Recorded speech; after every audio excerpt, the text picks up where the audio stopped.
Bom, primeiro agradecer. Está muito alto o som? Dá para ouvir bem? Primeiro agradecer o convite amoroso. Trazemos o abraço fraterno das voluntárias e voluntários do Centro Espírita Ismênia de Jesus. Também trazemos o abraço fraterno dos trabalhadores do programa nas redes da caridade. Na noite de hoje, já que temos em torno de 30, no máximo 40 minutos, evidentemente não vai dar tempo para a gente enfatizar tudo o que é importante sobre esse tópico. Mas vou apontar o caminho, essa ideia de trazer os livros. A Federação Espírita do Mato Grosso, há 12 anos atrás, toda terça-feira ao vivo tem estudos. Daqui a pouquinho eu estou indo para o estudo deles online. Eles fizeram 12 encontros usando o Livro dos Espíritos e todas as obras da codificação sobre o tema a presença amorosa de Jesus em nossas vidas.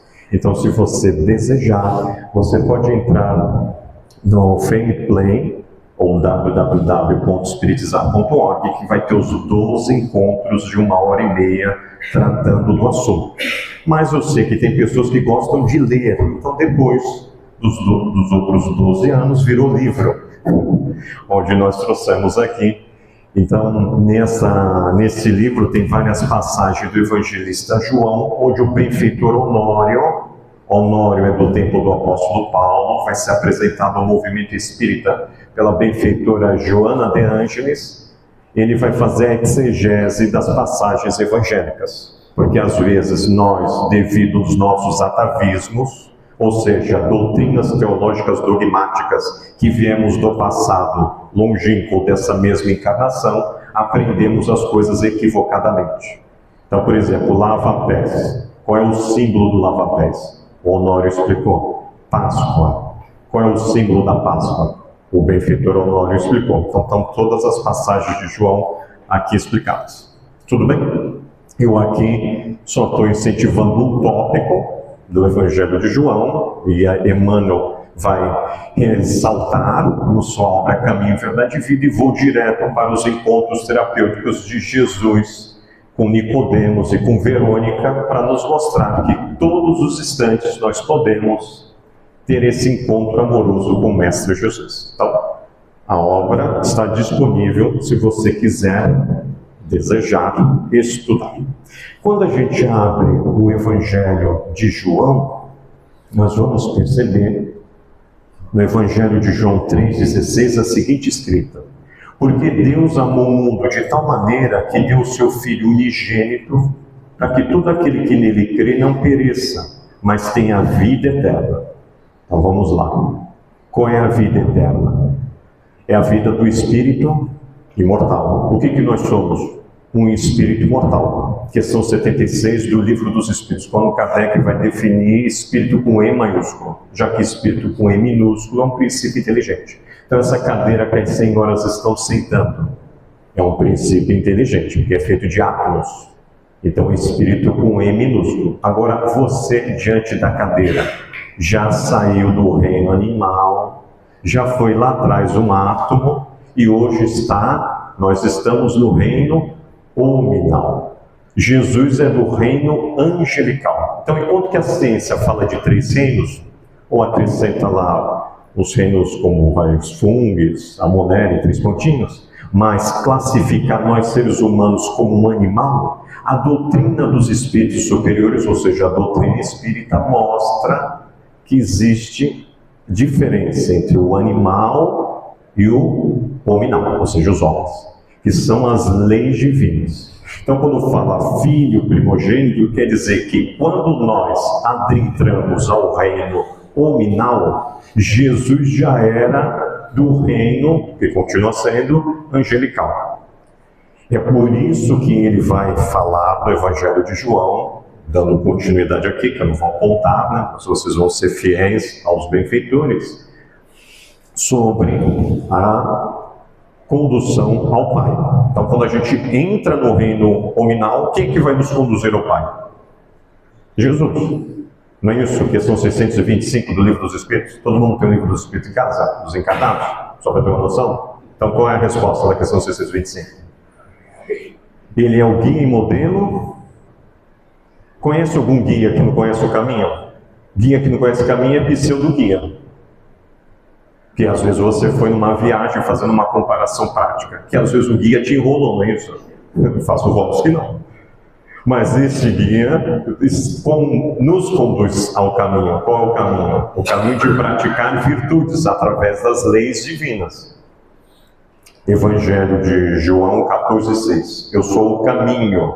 Olha lá, não existe outros caminhos. Ah, mas eu sou fã do Buda, ministro de Jesus, e não é espírito puro. Está no reino nominal como a gente, lá na frente. Mas está. Tudo bem ou foi muito rápido o raciocínio? Pode interagir, viu? Vocês são muito quietinhos. Assim, porque quem não faz reflexão não traz para o coração. Uma pessoa que só capta a informação, primeiro nível de superação da ignorância, não saber. Segundo nível de ignorância, não sentir. Terceiro nível de ignorância, não vivenciar. Quer ver? Prático, já que estamos no mês que a gente relembra Allan Kardec. Allan Kardec vai escrever a belíssima obra Póstumas. Qual um dos escritos que ele mostra os 3 níveis de ignorância? Quando ele escreve assim, ó: o Espiritismo bem entendido e bem compreendido será a grande alavanca de transformação da humanidade. Bom, então vamos lá. Eu abro o dicionário agora. Compreender é sinônimo de entender, tá? Para quem escreveu o dicionário e não estudou a doutrina dos espíritos, ou seja, os espíritos superiores. Quando eu trago a informação para o meu coração, ou seja, eu sinto, a informação se transforma em informação do espírito imortal. Então vamos ser práticos. O médico que fuma, ele compreende que o cigarro provoca cânceres? Ou ele só entende? Participa, senão dá sonoterapia. Sim ou não? Eu vou perguntar para os médicos que estão tudo lá parados, lá no fundo. Sim ou não? O médico entende que o cigarro traz malefícios? Ele entende. Mas se ele fuma, ele compreende? Não. Percebeu a diferença? Então, por isso que tem médico que fuma, tem médico e médico que provoca aborto, e 3 pontinhos. Então, compreender é totalmente diferente de entender. No encontro terapêutico de Jesus com Nicodemos, que está na obra Boa Nova, que eu trouxe aqui, eu sei que vocês têm biblioteca e gostam de estudar, nós vamos ver no capítulo 14 só um trechinho, onde Jesus, através do diálogo com Nicodemos, mostra isso. Que há 3 níveis de ignorância. Eu tenho que superar o não saber através de estudos reflexivos. Superar o não sentir através do discernimento e da reflexão. E superar o não vivenciar. Combinado? Então está lá, capítulo 14, eu vou direto ao diálogo de Jesus. Está lá na passagem evangélica que Nicodemos vai perguntar como pode um homem velho... Agora só uma frase de Jesus para ele, depois que ele faz a pergunta. O mestre sorriu bondosamente e esclareceu. A primeira dica, ó. Sorriu bondosamente. Alegria é virtude? Participa. Sim. Bondade é virtude? Então, se nós estamos na condição de aprendiz do guia modelo da humanidade, eu tenho que treinar, vivenciar isso no meu dia a dia? Então, é a primeira dica. Se eu sou um médium sisudo, eu não estou praticando a alegria nem a bondade. Percebeu? Porque eu confundo serenidade com sisudez. Exigência com autoconsciência. Porque eu aprendi errado. Eu estou reproduzindo o que eu aprendi errado. Então, 2 dicas já do Humberto de Campos para todos nós. Então, vai continuando aqui, pessoal. O mestre sorriu bondosamente e esclareceu: primeiro que tudo, Nicodemos, não basta que tenhas vivido a interpretar a lei. Olha lá, ele superou o primeiro nível de ignorância, o não saber. Ele era fariseu, então ele era estudioso. Antes de raciocinar sobre as suas disposições, deverias ter sentido os textos. Mas, em verdade, devo dizer-te que ninguém conhecerá o reino dos céus sem nascer de novo. Então, até aquele momento, ele não tinha percebido, o fariseu Nicodemos, que ele não estava fazendo reflexões e trazendo para o coração. Porque quando a gente traz para dentro de nós, onde estão as leis divinas, que são 621 e 621A do Livro dos Espíritos, eu consigo, com a verdade, que são as leis, me libertar. Libertar do quê? Da ignorância. Foi muito rápido o raciocínio? Então, de novo, eu posso estar 50 anos dentro de uma casa espírita e não praticar virtude nem me conectar às leis? Posso. Se você ler a obra Voltei, do irmão Jacó, ele ficou anos na Federação Espírita Brasileira, dando conselho para os outros. Porque o bem começa dentro de mim. Como que eu posso dar algo para outro que eu não me dei? Vou fazer uma comparação rápida, prática. Eu posso ensinar matemática para senhoras e senhores se eu não sei matemática? Sim ou não? Não. Eu posso ensinar piano se eu não sei tocar piano? Como que eu vou amar vocês se eu não me amo? Alto amor. Então, o Frederico Frigner, ele faz um alerta desde 1948 para os espíritas que assistencialismo, mediunismo não é caridade. E olha que ele foi milionário, hein? Ele dava filantropia para os outros. Ele era rico, pagava as coisas para os outros. Mas ele faz um alerta para os espíritos espíritas que se esqueceram de si. Então ele vai para uma colônia e entra em depressão, porque a depressão é doença do espírito imortal, como a ansiedade e outros. Não é do corpo físico. Foi muito rápido o raciocínio. Eu posso então estar fora do centro espírita, fora de uma igreja, mas praticando os ensinamentos do Cristo, ou seja, eu estou me iluminando, estou sentindo a verdade, e com isso eu vivencio a verdade. E eu posso estar dentro de um centro espírita, veja o livro, e não desenvolvendo as virtudes, nem muito menos em conexão com as leis divinas. Jesus, que vai mostrar aqui no livro, vai mostrar diversas leis, dentre elas a mais, vamos dizer, segunda mais importante, né, no meu nível evolutivo de entendimento, a lei da misericórdia. Enquanto a gente traz um atavismo do olho por olho, dente por dente, Jesus vai ressignificar, mostrando uma lei, a lei da misericórdia. Eu teria méritos da lição de estar hoje encarnado na Terra devido ao meu passado espiritual? Não. Mas pela lei de misericórdia, junto com a lei de amor, justiça e caridade, junto com as demais leis, o Pai me possibilitou um corpo físico, porque o corpo não é meu.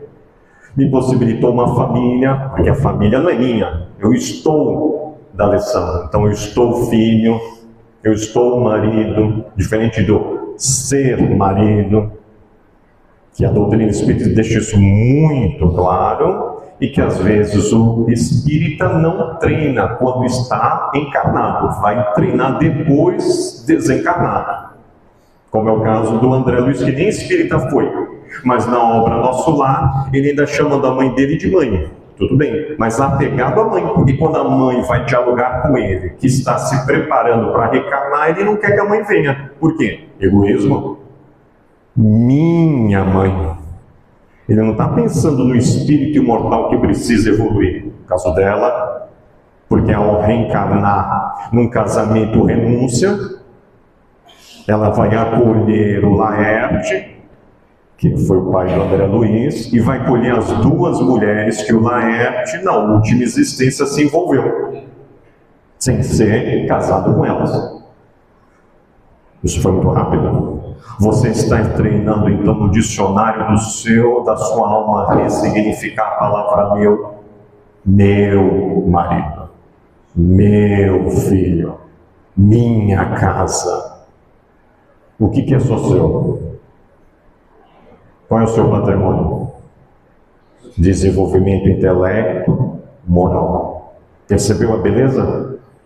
Então, no encontro terapêutico de Nicodemos, que eu li só um trechinho na Boa Nova, ele vai nos dar a dica, você vai, claro, continuar lendo sobre isso. Há outro encontro interessantíssimo, que está no livro da benfeitora Adélia Rodrigues, no livro Premissas do Reino, no capítulo 14, ela vai mostrar o encontro terapêutico de Jesus com a mulher que sofria 12 anos de hemorragia. O nome dela era Verônica Albenelice, está lá. É a benfeitora. Vai ser abandonada pelo marido, vai falar um pouquinho da vida dela como cristã. Mas vamos juntos aprender com ela a importância de treinar essas virtudes, tá bom? Então está no Evangelho de Lucas. Vou abrir aqui para a gente junto acompanhar o evangelista Lucas. Evangelho de Lucas, capítulo 8, versículo 43 a 48. E uma mulher que tinha um fluxo de sangue havia 12 anos, e gastara com os médicos todos os seus haveres, e por nenhum pudera ser curada. Então, pausa. Hoje, dependendo do lugar do planeta Terra, aí o médico vão pedir para tirar o útero da pessoa. Essa doença avançada que tinha, já naquela época, a senhora Verônica. Chegando por detrás dele, tocou na orla de sua túnica e logo estancou o fluxo do seu sangue. E disse Jesus: quem é que me tocou? Então pausa e diga, Jesus faz pergunta para a consciência, ou seja, para o espírito mortal. Jesus não fazia pergunta para homem e mulher. Que eu estou homem, você está mulher. Você é, eu sou espíritos imortais. Compreensível isso? Mas você sente isso e vive isso? Porque só depende de você. Continuando. E negando todos, disse Pedro e os que estavam com ele: Mateus, mestre, a multidão te aperta e te oprime, e dizes quem é que me tocou? Continua o evangelista Lucas. E disse Jesus: alguém me tocou, porque bem conheci que de mim saiu virtude. Então, vendo a mulher que não podia ocultar-se, aproximou-se tremendo e, prostrando-se ante ele, declarou-lhe diante de todo o povo a causa porque ele havia tocado e como logo sarara. E ele lhe disse: tem bom ânimo, filha, a tua fé te salvou, vai em paz. Então vamos lá. Voltando, a gente teve uma visão geral. Primeira dica de Jesus para todos nós, a condição de mestre: as perguntas do mestre vão para a nossa consciência. Porque tem como a gente tirar o divino dentro de nós? Sim ou não? Não. O que é o divino dentro de nós? Suas leis. Onde estão? Na consciência. Eu posso impedir, abafar, anestesiado, mas jamais tem o poder de ir contra o onipotente. Por isso que as pessoas que abafam a consciência, surgem doenças mentais no futuro. Por exemplo, o ladrão de hoje, que foge da justiça dos homens, ele não foge da justiça divina, porque a lei de amor, justiça e caridade está onde? Fora dele ou dentro dele? Obrigado, dentro dele. Então é por isso que surge às vezes um esquizofrênico nessa existência, que é onde tem duas pessoas conversando, ele acha que está tramando contra ele, porque é o passado dele e o presente dele, onde ele ontem tramava. Foi muito rápido o raciocínio. Então vamos lá. Então Jesus faz a pergunta, olha lá, a resposta, de Pedro: mestre, a multidão te aperta e te oprime. Olha, dois movimentos daqueles que não se sentem e não vivem como espíritos mortais: oprimir, apertar. Se nós formos hoje perguntar para os especialistas do planeta Terra quantos cristãos tem na Terra, eles vão responder 4 bilhões. Da boca para fora, não da boca para dentro. Porque quem segue o Cristo, ele aperta o Cristo, ele oprime o Cristo ou ele toca o Cristo?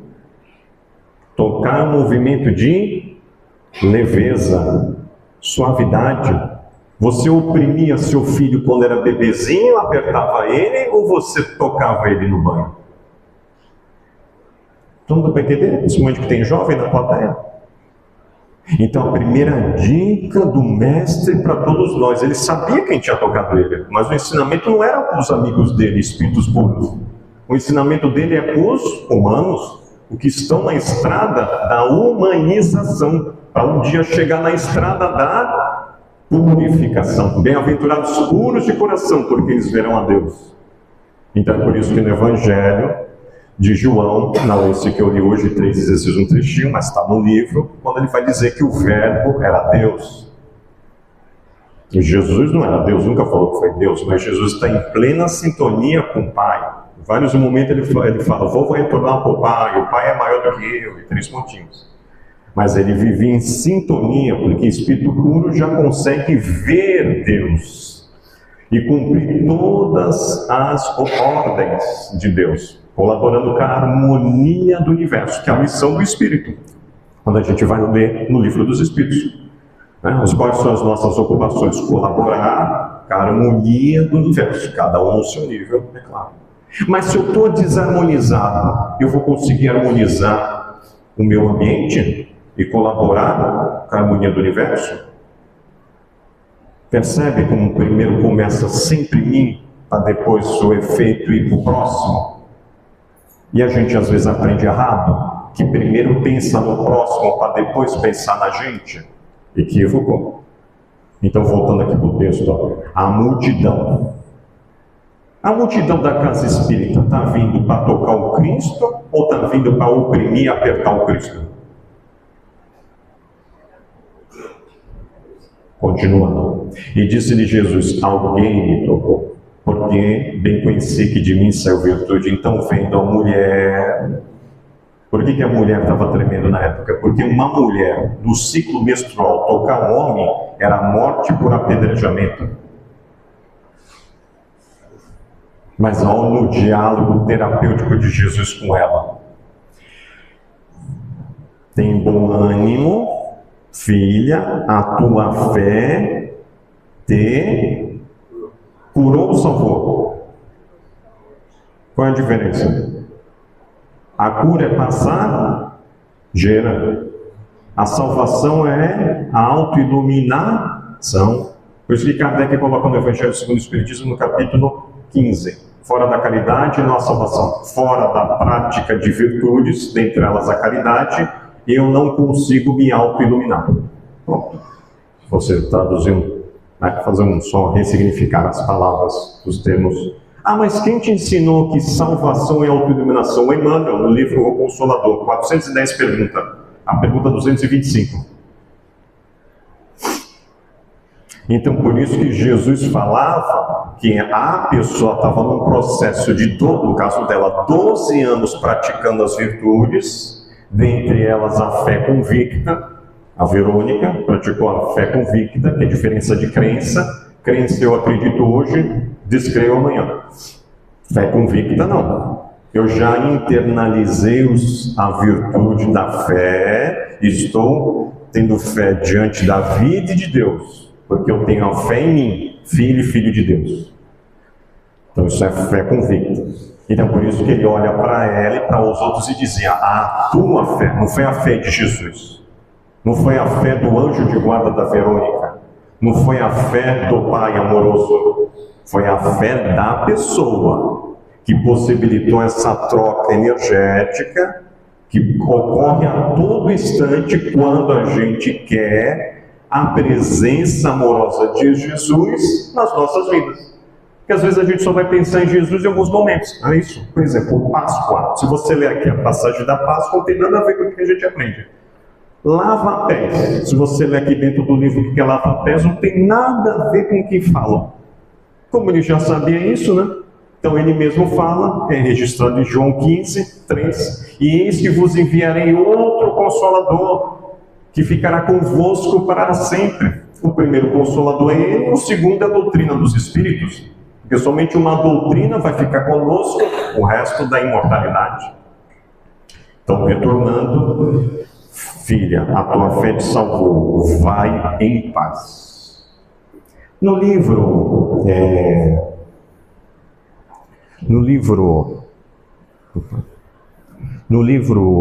Boa Nova, vai ter aqui a passagem de Maria. Então são 30 lições. É interessantíssimo vocês estudarem, lerem, sentirem cada palavra. Maria, quando vai ser recebida por Jesus, em um momento, antes ela ir para o mundo dos espíritos, ela vai pedir para Jesus ver as pessoas que estavam sendo mortas em nome de Jesus. Ela se aproxima de uma jovenzinha e a jovenzinha faz um canto, que está aqui. Depois, no movimento espírita, essa jovenzinha aparece. O nome dela é Adália. Ela escreveu um livro de poesias explicando as virtudes. E através do médium, Adália vai explicar um dos cantos que os cristãos da primeira era faziam em homenagem ao Mestre Jesus. E é onde eu vou terminar. Ao invés de eu terminar com uma prece, vou terminar com a prece da Adália. Combinado? Quem quiser se aprofundar sobre as virtudes em forma de poesia, humildade, harmonia, paz, resignação e 3 pontinhos, essa obra, o Cântico das Virtudes, é belíssima. A explicação está bem feita. O título da canção é Minha Vida Não é Minha. Canto ao céu sobre as estrelas, claridades do infinito, luz celeste sublime e sorrido, nimbado a alma entre as esferas.